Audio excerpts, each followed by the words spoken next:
Recently मैंने ये painting complete की जो कि एक म्यूजिशियन के एल्बम के कवर के तौर पे यूज होने जा रही है। ये कॉम्पोजिशन दरअसल दो पेंटिंग्स को मिलाकर बनाई गई है। इसमें जो फिगरेटिव कॉम्पोजिशन है वो जॉर्ज फ्रेडरिक वॉर्ट्स ने बनाई थी। इसमें मून गॉडेस डियाना और एंडीमियन का कैरेक्टर है। डियाना को चूंकि एंडीमियन से मोहब्बत हो गई थी और डियाना एक गॉडेस थी, उसने एंडीमियन को एक अवधि नींद सुला दिया था, एक इटरनल स्लीप दे दी थी। तो बेसिकली पेंटर ने एंडीमियन का जो पोज है वो डायोनाइसिस के स्कल्पचर से लिया है, मतलब वो डायोनाइसिस के स्कल्पचर से इंस्पायर हुआ है। और ये स्कल्पचर पार्थियन के टेंपल के अंदर है, जो कि वाइन गॉड के नाम से भी जाना जाता था।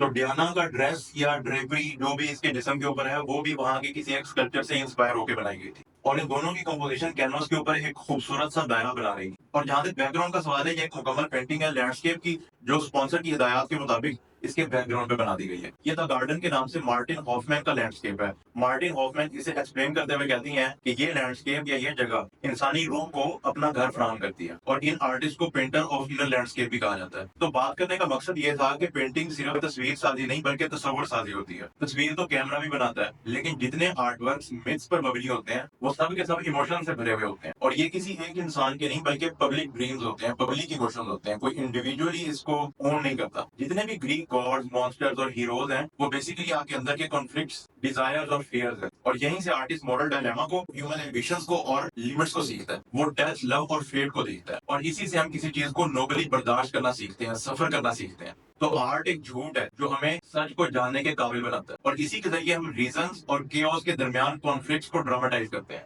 तो जब भी आप लिखते हैं या पेंट करते हैं तो बेसिकली आप 3000 साल पुरानी कन्वर्सेशन का हिस्सा बन रहे होते हैं। तो आज के दौर में जहाँ आर्ट की शाखें बहुत वाइड हो गई हैं, तो हम इनको फिल्मा सकते हैं या इमोशंस के बारे में शॉर्ट वीडियोस बना सकते हैं, लेकिन पेंटिंग फिर भी ऑब्जर्व करने का एक मुनफरद या यूनिक तरीका ही है। क्योंकि फिल्म जिस भी तरह की हो वो ज्यादा इंटरटेनिंग होती है और पेंटिंग ज्यादा और करवाती है। पेंटिंग मूव तो नहीं करती, लेकिन व्यूअर को या अपने देखने वाले को अपने अंदर से मूव करवा देती है। और अब ही वो दौर शुरू हुआ है जब हम पेंटिंग को और भी ज्यादा डीपर, फिलोसफिकल और इंटेंशनल बना सकते हैं।